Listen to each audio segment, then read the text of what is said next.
Don't be an anonymous investor. Join the stock market social media platform public.com. Invest any amount of money and share with friends and new friends. Discover new opportunities, such as new companies and potential business partners, and useful tools for beginners, and share your experience with friends on public.com. Link in the video description gets you $5 for being a Grid Network viewer. Use the referral code GRIDnet for your free $5 to invest and start investing and networking on public.com.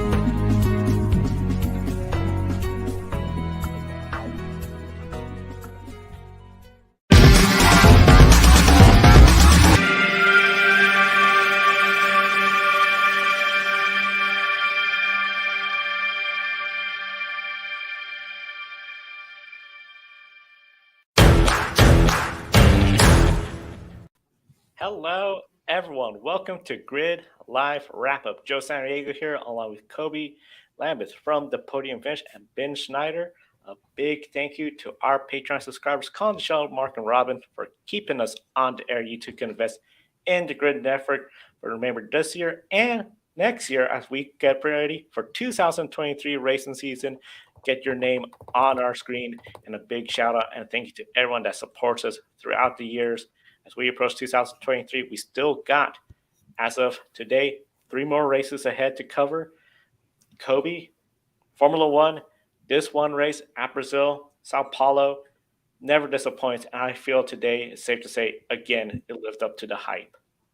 Yeah, definitely. It certainly lived up to the hype, Joe. And it makes me sad that Interlagos isn't the season finale anymore for Formula One. Like Homestead was the perfect season finale for NASCAR. I feel like Interlagos was the perfect season finale for Formula One, but it's the penultimate race now in the 2022 F1 season. We had a wild race today at the Sau Paulo Grand Prix at the Interlagos circuit in Brazil. It started with Daniel Ricciardo taking himself and Kevin Magnussen out of the race on lap 1. On the restart after the safety car period, Lewis Hamilton and Max Verstappen made contact, dropping Verstappen and Hamilton down the order and issued a 5-second time penalty for Verstappen. Lando Norris made contact with Charles Leclerc, forcing Leclerc to pit for a new nose. Norris was given a 5-second time penalty for that contact as well. We saw plenty of overtaking the strategy as the medium tires didn't work well for most drivers. Then with 21 laps to go, Lando Norris's car came to a stop, leading to a double retirement for McLaren. Another safety car and a sprint to the finish with Sainz on fresh tires in fourth, but he was only able to get to third place. Mercedes got a 1-2 in Brazil with George Russell earning his first career F1 victory, and Lewis Hamilton came home in second. Starting with you, Ben, is Mercedes ready to contend for another win in Abu Dhabi, and are they ready to take the fight to Red Bull in 2023? Well, first and foremost, congratulations to George Russell. It's been a long time coming. He probably should have won in 2020, the one race in Secure where he subbed in for Lewis Hamilton there and had some things not go his way that were out of his control. But a long time coming for him. Congrats to him. Congratulations to Mercedes as well for their first one, too. I believe it was Imola in 2020. It's hard to believe it's been that long. Just a couple of years ago, they opened the 2019 season with 5 1-2s in a row. We were used to seeing that from Mercedes. And obviously with the car Red Bull and Verstappen had last year, McLaren will be the only team of all teams to get a 1-2 in 2021. It's been a while since we saw that from Mercedes. So a great effort from them. I know we were saying that this was probably their last best chance to get a win. So that leads us to next weekend in Abu Dhabi. And can they contend for the win again next weekend? I'm not going to put it past them, but like Josh has been saying, and I know Josh, we'll get to his comments here in just a little bit, but I think that this track was going to be the track that suited the Mercedes just a little bit better. So while you can never doubt a 7-time champion in Lewis Hamilton, you can never doubt an 8-time defending Constructors champion in Mercedes. I just don't know that Abu Dhabi next weekend is going to be another opportunity for them to be as dominant as they were today in Brazil. Now, anything can happen in Formula One, as the late, great Murray Walker used to say. It usually does. So we'll see. I again, would not put it past them. I think it's certainly a possibility. You never know what's going to happen in this sport. But I think today was their opportunity, and they absolutely took it and ran with it, came home with a 1-2. So congratulations to the entire Silver Arrows team. I'll have to say, when it comes to Abu Dhabi next race weekend, Mercedes have to be looked at as one of the favorites because they have always seemed to be pretty good at this track. In the years past, where they have a championship already wrapped up, they didn't necessarily have to go out there and get the win. Last year, Lewis Hamilton looked really strong. And what I think plays in their strength is with all the corners, all the turns that they have, you don't see a whole lot of the long straightaways where Red Bull's power is going to come into play. I think this track is going to be very important for qualifying setup. If you have Mercedes in the front row or even the second row, I think they'll be standing a good shot at getting a win and continuing their progression for 2023 and be in a good spot. However, if you have both Red Bulls, both Ferraris occupying those rows, then I think it's going to be just more of a sign that what happened in Brazil was more of Mercedes having the strength at this track in Sao Paulo, and they still have some ground to gain. So I think they're definitely going to find out in qualifying where Mercedes really does stand entering 2023 and as we close out 2022.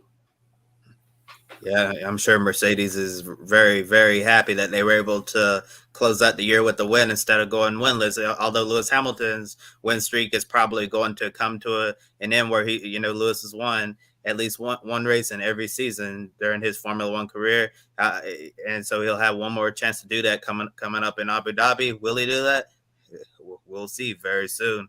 And I think that this is something that Mercedes absolutely need. It's a good morale booster for the entire team at the track. Everybody working back at the factory. We don't know what their 2023 car is going to do yet, but if they can make a few gains on Red Bull over the offseason, I'm sure that they'll be very pleased with that, and they could get closer to taking the fight to them next year. And behind Mercedes, Ferrari was third and fourth, and Charles Leclerc was able to overcome getting spun into a tire barrier by Norris. After the race, Carlos Sainz said he felt the Red Bulls have the advantage entering Abu Dhabi. This weekend, Red Bull was very vulnerable to poor tire management from both drivers. Can they secure second in the Constructors' Championship? I think they can because one of the big things, while Mercedes did close down the gap some, with what Ferrari showed this weekend, I think it is promising. At least in the race, we didn't see the mess ups with the strategy compared to in qualifying. It was unfortunate that Charles Leclerc had that spin after the restart. Who knows where he could have been? Overall, I think now Ferrari is starting to show signs that they're getting it together. But it also could be the fact that we're getting close to the end of the season. Maybe that team has some sort of meeting where they finally are getting everything going and hopefully be in that good of shape in 2023. They're going to need bad luck to lose second place in the Constructor Championship. If Mercedes was to go out there, beat both cars in the front row, as long as they're both scoring points, the two Ferraris, I think they're going to get this Constructor Championship second place in the Constructors. Yeah, I've just pulled the constructor standings up here. It looks like Ferrari are on 524, Mercedes are on 505. So it is definitely within striking distance if Mercedes have another weekend like they had today in Abu Dhabi next week. I know we were just addressing that in the last question there. But I got to tell you, all I can think back to is Leclerc spinning off with Norris at the beginning of the race, and he ends up recovering to P4, so that's 12 points. If you take those 12 points away, it's a 7-point gap instead of a 19-point gap, so they better be thankful that he was able to get back in the race and recover those points. Otherwise, we'd be having a very different conversation right now, especially if, like we said, Mercedes can go out, they can replicate this success. I think it's going to be a little bit harder for them to do it next weekend, but it's definitely not a sure thing for Ferrari to finish second in the Constructors. I think they're going to do it. I think they will do it if they don't have any troubles. Certainly not like they had today, or even worse than what they had today, rather. That would probably be the one thing that would stop them because, again, Mercedes, I suppose, have a maximum of 44 points available to them like they had today, but I think it's going to be a lot more difficult for them to execute on that next weekend at Abu Dhabi than it was today in Brazil. I totally agree with you, but I think it's going to be very difficult for Mercedes to get up there. This Interlagos circuit really suited the racetrack, and like I predicted yesterday, I think that Mercedes is just going to run out of time. But if Ferrari has an epic collapse next weekend in Abu Dhabi, which isn't out of the realm of possibility, given some of the bad things that have happened with Ferrari, then I certainly think they'll be able to hold on to that. And quite a drive from Charles Leclerc today, been able to come back from the early spins and collect some very good points for the Scuderia. And now the battle for second in the Drivers' Championship is tied. Entering the last round, Sergio Perez was on older medium tires, and Red Bull told Max Verstappen to let Checo by, but he refused. When Christian Horner asked Max what happened, he sharply responded that the team knew better not to ask him to do this. Perez said, now we know what kind of guy Max is. Is Verstappen been a poor teammate, or was it too much to ask him to give up 4 seconds that close to the end of the race?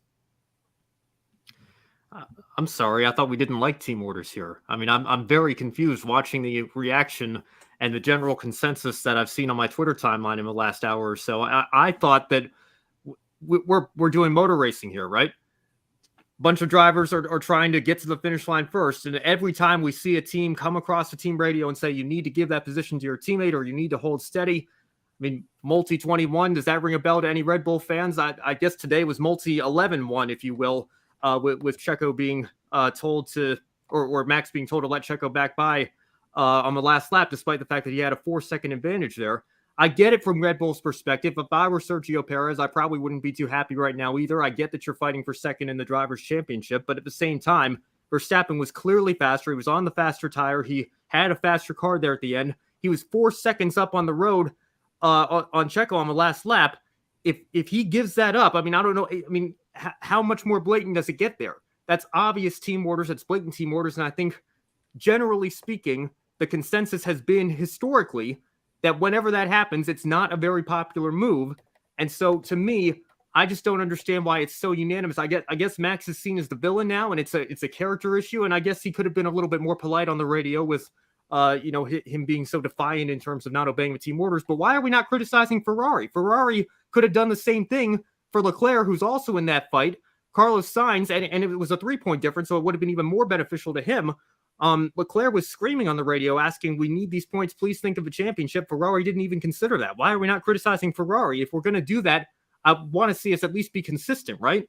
Why do Ferrari get a pass when Verstappen is apparently the villain for not letting Checo through to gain those extra 2 points? So it's all just very silly to me. We're doing motor racing here, guys. I think drivers are always going to try to push 100%, and that's what we should want out of them. I understand that it's been a thing in Formula One for many, many years. It's not the first time. It's not going to be the last.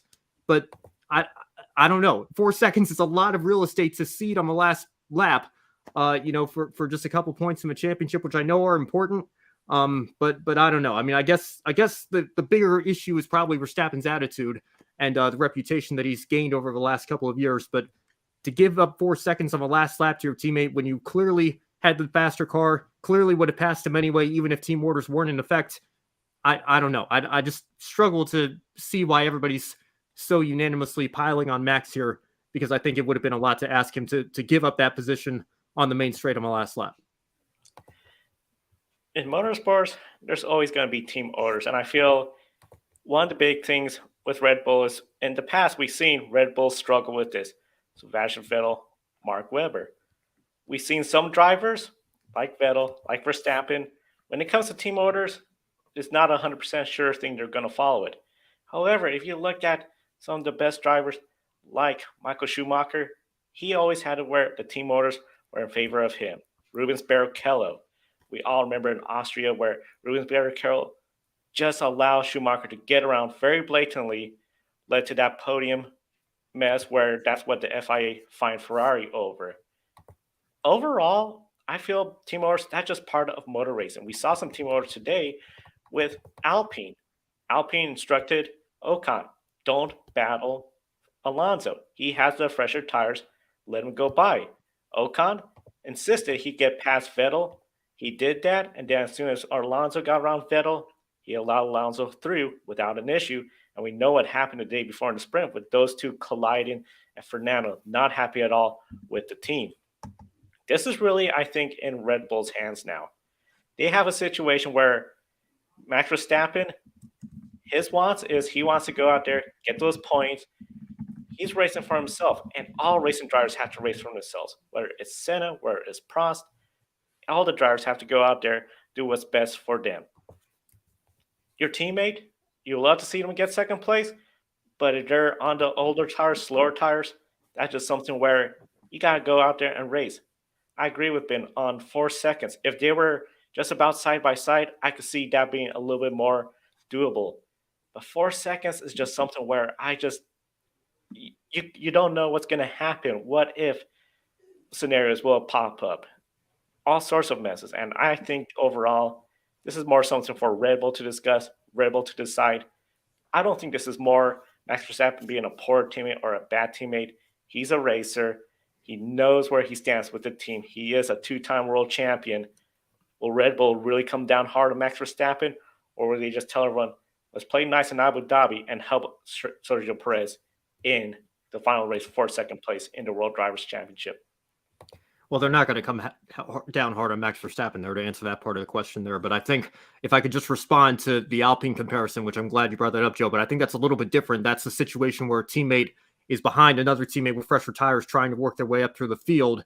And it makes sense that you're going to work with your teammate to not hold him up, so to speak. In this particular scenario with Red Bull, this would be about swapping the positions back after Verstappen was let through or not held up, at least, by Sergio Perez when he clearly had a faster car, and to allow him to ask him to give the position back and have to back up 4 seconds to do so, I think is asking a little much. Yeah, definitely. I thought sorry, Joe, thought you were going to respond there, but totally agree with everything you guys have said. And we're going to talk about another incident involving Max Verstappen. This was the contact he made with Lewis Hamilton. Max had to stop for a front wing change, but Lewis continued on. Max was handed a 5-second time penalty, and Max disagreed. Lewis said that it was far from a racing incident. Is this the feud starting up all over again? Nothing to see here. Also, do you agree with the penalty that Verstappen got? I don't agree with the penalty. I felt this was hard racing, and especially we know Max Verstappen, he puts himself where you could either make the move and you're going to get contact and you both go out, like what happened at Monza between the two, or you get out of his way. And Lewis Hamilton is the same way. These two racers, they're hard at it. They're not going to give each other space. What happened this time, though, both of them are racing potentially for a shot at the win. This was very early on. If Max Verstappen had gotten that round for Lewis Hamilton cleanly, he could have gone out there, potentially chased down George Russell. Same for Lewis Hamilton. If he kept Max Verstappen behind, potentially go out there, position himself to try to get around George Russell. We haven't seen that all season long with the Mercedes, with Lewis Hamilton struggling. So I always think the two of them, they're going to race each other hard always when they're around each other. When it's early in the season and we know the Mercedes didn't have the pace, and for a 6th place, 7th place during a round pit stop, they're not going to push each other that hard. But when it's for the win, this is what I think we're going to be seeing. And if that Mercedes is good next year, we're going to be getting ready to see this throughout 2023. Yeah, well, that's a good point, too. The feud is going to be dependent on Mercedes giving Lewis Hamilton a car that is capable of challenging Max Verstappen for race wins and maybe even the World Championship once again.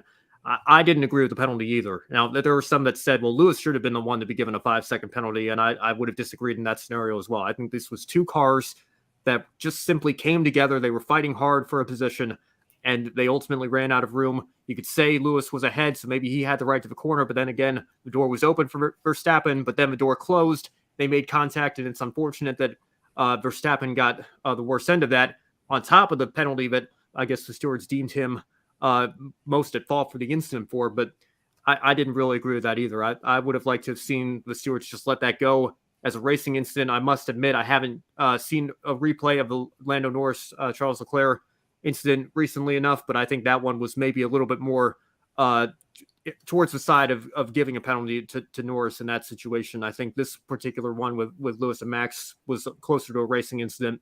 And when it's a bit of a judgment call like that, typically I would err on the side of just letting it go as a racing incident. But I guess the stewards saw it differently. Yeah, I also saw this as a racing incident as well. After seeing the replay several times, Lewis certainly didn't leave Max any room, and Max certainly didn't let him back out of it. So it was unfortunate that happened. Another chapter in the rivalry between Max Verstappen and Lewis Hamilton, and I'm wondering if we're going to see more of that, as you guys have said. If Mercedes is going to give Max if they're going to give Lewis a car that's capable of taking the fight to Max Verstappen and Red Bull. I believe we have a comment in the chat room from Humberdick saying that fans just really want equity. They want Max to give what they believe Perez has given many times. Oh, and yes, I'm glad you brought that up, because that's one comment I was seeing all over social media to talk about Abu Dhabi last year when Perez, blocked and fought Lewis Hamilton so hard there, being the perfect wingman, and on other cases, when he was a good teammate to Max. So I guess I feel like since Perez has given up and make some on-track sacrifices for Max, they feel like, just one time Max could give one to Perez for all the times he's helped them. But, at the end of the day, in motor racing, especially in Formula One, it's cutthroat. You have to think of yourself. If you're thinking of other people, you're going to get left behind. It also reminds me when Lando Norris first come into Formula One, a lot of people were critical of him because they said he was just too bubbly, too giggly, too nice. But once Lando got in the environment, he really settled down, got more serious, because you have to think of yourself. And that's exactly what Max Verstappen was thinking. He doesn't want to lift on the final lap, give up 4 seconds, as Joe was said. If it was maybe half a second, that would be more understandable. But 4 seconds, giving up that much time, that would just be a really, really bad look. And moving on, one position that looks secured, that's fourth in the constructors. Alpine has a 19-point advantage entering Abu Dhabi, thanks to McLaren's double retirement, the first time since Monaco in 2017. Lance Stroll somehow finished in the points after being involved in drama with teammate Sebastian Vettel in yesterday's sprint race. Definitely an eventful weekend in Sao Paulo, Brazil. What will stand out from this race the most as we enter the final weekend of the season? Well, I don't know if you could say it stands out from the race. It stands out from the race weekend and qualifying in particular. But, just speaking here as an American and somebody that's watched Haas F1's journey all throughout their time in Formula One and the highs and the lows of the last few years, who can't love Kevin Magnussen's pole position on Friday? I know it didn't lead to a front row start in the race because it was a sprint weekend, but thank goodness the FIA overturned that rule. I'd actually forgotten they'd overturned that rule. I was thinking to myself, he's going to take pole and it's not even going to count because it's a sprint weekend. But thankfully, they changed that after the controversy of last year. The pole position winner should absolutely be the one who's fastest in qualifying. I'm glad Kevin Magnussen and Haas are going to get that recognition. They did get a little bit of help from the weather and from George Russell to get there, but still a feel-good moment nonetheless. I think that's what a lot of people are going to remember from this weekend, especially considering at the start of this year, Magnussen wasn't even supposed to be in that car. It was still supposed to be Nikita Mazepin, and we, of course, all know what happened at the start of the year that led to him being out of the car, Magnussen being drafted back in after a year away from Formula One.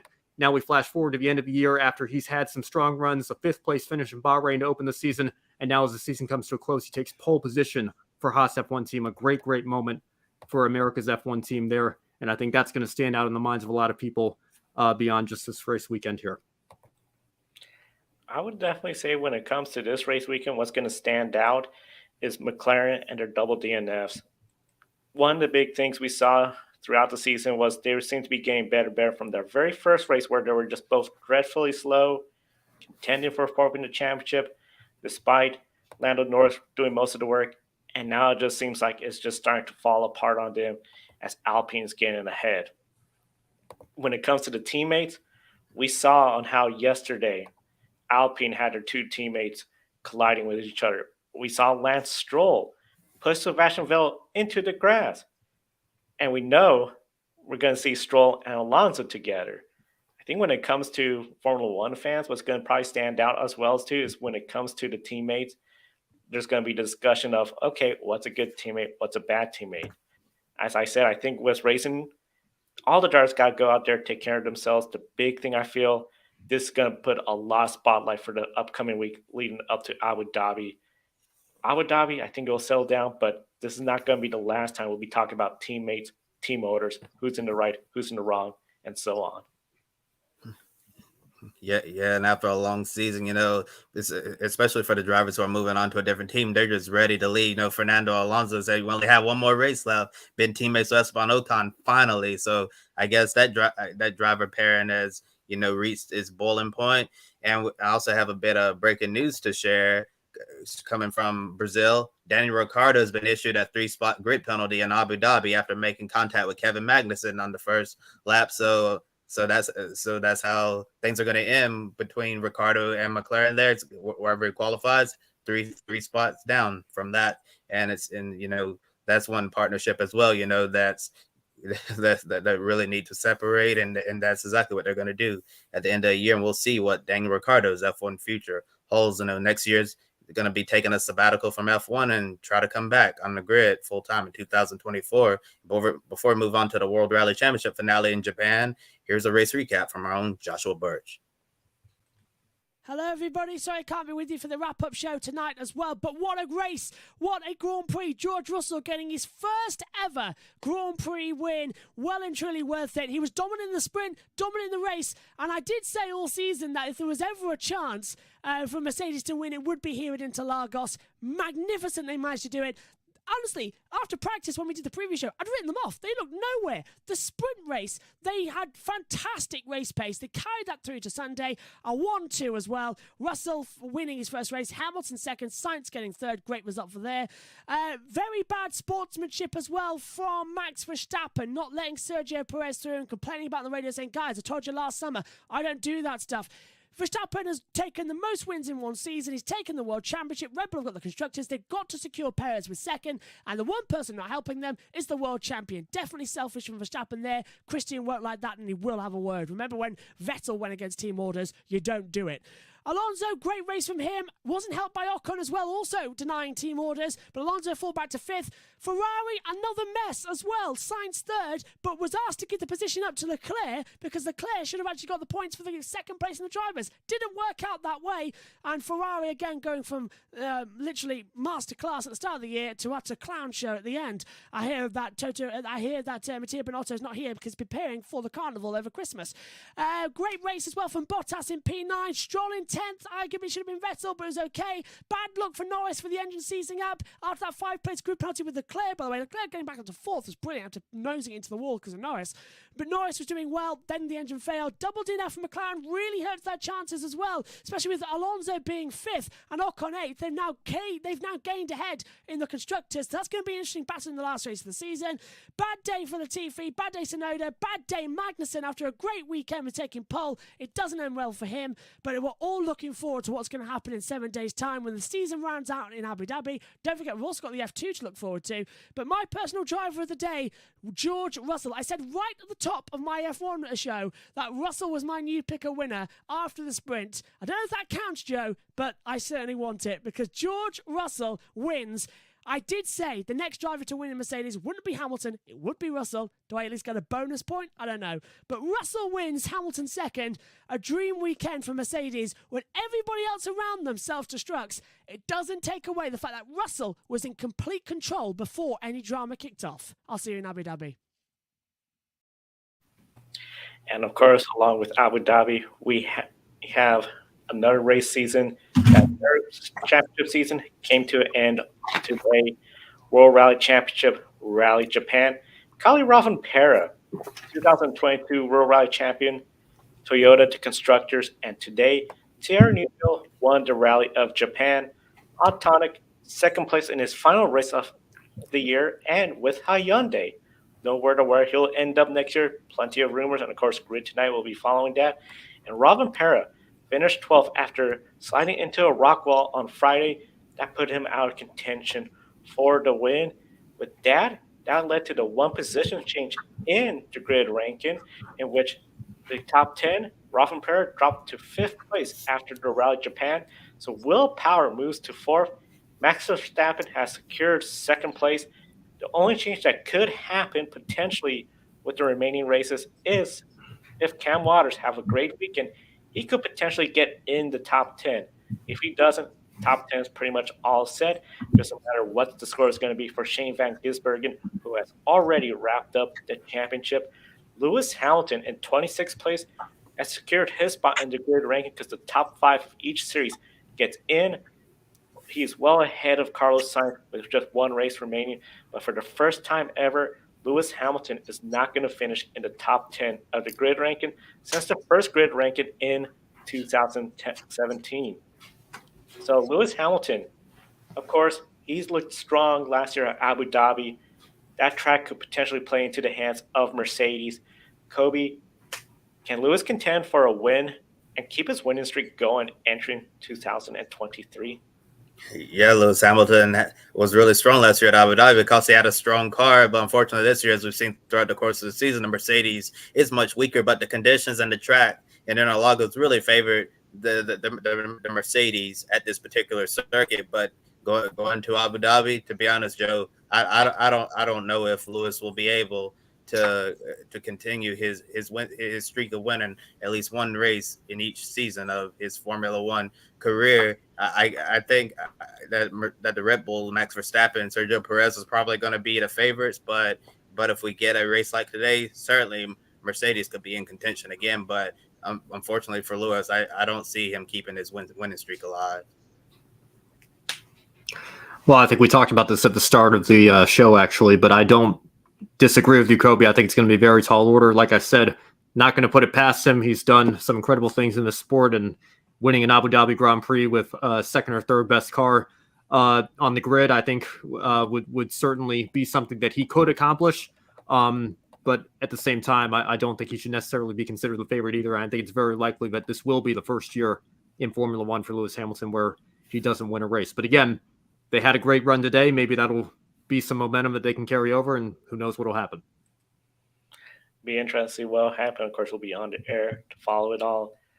Along with the grid ranking, World Rally Championship completing their season, Jamie Chadwick will be the first female racer to finish in the top 20 of the grid ranking. NASCAR, first time no driver in the top 20 with their season of parity and a lot of drivers lacking consistency. IndyCar, they now got the record for the most drivers in the top 10, finishing 4 total. And Shane Van Gisbergen set to tie the record of most weeks led in the grid ranking. And of course, it's going to be now the next champion. Ben, with only 3 races remaining, being Abu Dhabi and of course the Adelaide weekend, which will have 2 races, which series do you believe had the best season out of all the series in the grid ranking? Well, it's tough for me because I can't speak to series like World Rally Championship or Supercars as well as I can NASCAR, IndyCar, Formula One, and a couple of others. I don't know. I'm tempted to give NASCAR a boost with the parity that we saw and the unpredictability.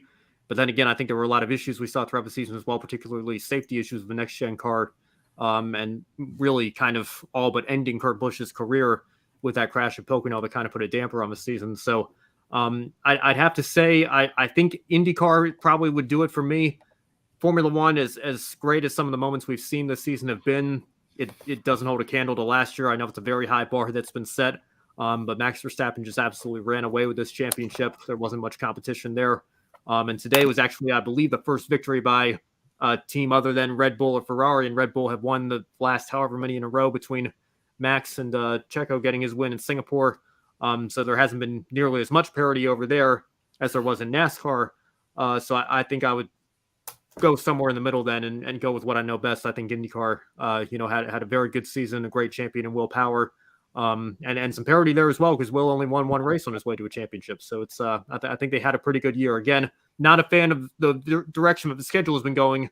So that's something I'd like to see improve for IndyCar going forward. Roger Penske's been talking about more ovals for 3 years. We haven't seen very much action on that front. The only change next year's schedule is Detroit's layout changing and location changing. And I think there's a couple of races that swap dates with each other, but it's essentially a carbon copy from last year. So IndyCar is by no means perfect, but based on the season that they had, I'd give them a nod here. Yeah, yes, sir. Certainly, IndyCar had a really good season. To be honest, I have a hard time trying to decide which series had the best season, decide between IndyCar and NASCAR. But I'm just gonna say both tied for first for me. IndyCar and NASCAR. Starting with NASCAR, we saw such an incredible amount of parity this season. A lot of really great moments that we're gonna be talking about for a long time. We saw in the 2022 NASCAR Cup Series season, but as been mentioned, also we have the safety concerns to worry about with the next gen car we saw all throughout the 2022 season. And as we said on the wrap up last week, I believe during the season finale of NASCAR Cup Series, that this is something they're certainly going to have to address over the offseason. It's something I believe they are going to address so we won't have drivers getting injured in crashes. That they really should not be injuring them, or in Kurt Busch's case, ending their full-time racing careers. And and great IndyCar season as well. So great parity in that series, and hopefully that will continue into 2023. IndyCar and NASCAR, both, I have to say, are up there as well too. If I was to throw in a third series to be up there, MotoGP, especially when we saw Pecco Bagnaia go from a 91-point deficit to claim the championship in the last race. Granted, he pretty much had one hand on the title entering the final race weekend. That was such an amazing championship battle. Some of the other series, I know, like Supercars, W Series, I think those were a great demonstration of a dominant driver with Jamie Chadwick, Shane Van Gisbergen. F1, I would say, is getting up there because Max Verstappen been unstoppable. Be really interesting to see what happens at Abu Dhabi, and of course, that will be on Grid Live next race weekend. And before we go off the air, we have our Grid one shining, possibly two one shining moments. Yes, well, of course, no NASCAR this weekend, and a bunch of series have already wrapped up, but we do still have some action to recap as we have today, and I'm sure we can all find a shining moment or two from what we saw this weekend. So, Joe, I'll start with you. What's your one shining moment, or maybe you're hinting at two potentially from what we saw this weekend in motorsports? I tend to stick with one, and I think I'm going to stick with one for this race weekend. My one shining moment has to be George Russell getting that win. We've seen him go from being with Williams when Williams were nowhere able to contend for points. We saw him get, close, no points. Close, no points. Just seemed to have bad luck. One point, Latifi even scored a point before he did. He then went to substitute for Lewis Hamilton years ago. Looked like he was destined to get that race win. That all went down the drain in a heartbreaking manner. Not even a podium to show from that. This year started off so consistently strong, top five after top five. Then things changed at Silverton, but has been there consistently carrying this team. Lewis Hamilton, great teammate for him as well too. I feel those two are going to be a really good spot to see him get the wins, the tears of joy, the emotion. And I think what's more importantly, he did this at Brazil, where we know the fans there, they love motorsports. They're very loyal. Back 2007, they were booing Lewis Hamilton when he beat Felipe Massa for the championship. Now, roles reversed. Lewis Hamilton is very much cheered and loved by that country. And I think for George Russell to get the win in front of that passionate crowd, that has to send it over the moon and make it more special than winning at a race where there was nobody in attendance because of the pandemic. So George Russell winning his first race, my one shining moment. Well, Joe, you took both of my one shining moments there, kind of with Lewis Hamilton a little bit and George Russell. So let me figure out something else. I guess I'll just say Haas F1, that pole for Kevin Magnussen, huge morale booster for the organization. We all know how difficult the last couple of years have been for Haas F1, and to get that pole, see the excitement on Kevin Magnussen's face. Really great to see for the American F1 team. And with all the development time they're going to get to develop the 2023 car, try to move up further in the grid, Haas certainly will have a little bit of momentum heading into 2023. Well, I'm going to steal from both of you guys. Congratulations to George Russell. Like I said, that is certainly a shining moment there for Mercedes and for Lewis Hamilton as well. But also, like I hinted at earlier in the show, how can you not love what Haas F1 got to experience on Friday with Kevin Magnussen? And again, bummer that it was a sprint race weekend and they couldn't start on the front row today, but still an incredible moment for that team, and shows the perseverance of everybody at Haas, everything that they've been through the last few years, to be able to have that moment and celebrate a pole position in Formula One. I think I'm going to make that my official one shining moment and go with you, Kobe, there. That was truly a special moment for that entire team and for Kevin Magnussen in particular. And we encourage everyone, be sure to click on the link to our Patreon, call the show Mark and Robin. Help us keep on the air. You can also do buy me a coffee, one-time contribution. You set the amount, you send it. You could even send it to any one of us on the air. That's what Edward, Amber, and Zach have done. And of course, be sure to follow us on social media. We're on TikTok, Twitter, Instagram, Facebook, Twitch, all of them. We live stream. We got plenty more programming coming up, despite the season coming near to an end. And of course, public.com, use the referral code GRIDnet, you get free stocks, start investing in the stock market, and use our tools to learn about invested in the stock market. And as I mentioned, more programming.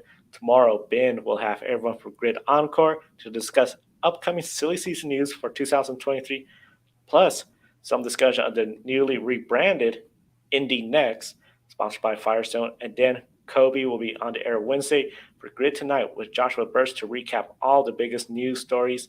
And then we'll do this all over again next week. Saturday, we'll be on the air here for Grid Live pre-race, Grid Live Encore, and then be sure to tune in Friday, because Friday, along with our program, Winning the Motorsports, we might have a special program a lot of folks been asking for, so be sure to follow us at Grid Ranking over on Twitter for all programming updates. For Ben Schneider and Kobe Lambs from the Podium Finish, I'm Joe Samaniego. Thank you for watching today's program. We'll see you next time. Don't be an anonymous investor. Join the stock market social media platform, public.com. Invest any amount of money and share with friends and new friends. Discover new opportunities, such as new companies and potential business partners, and useful tools for beginners, and share your experience with friends on public.com. Link in the video description gets you $5 for being a Grid Network viewer. Use the referral code GRIDnet for your free $5 to invest and start investing and networking on public.com.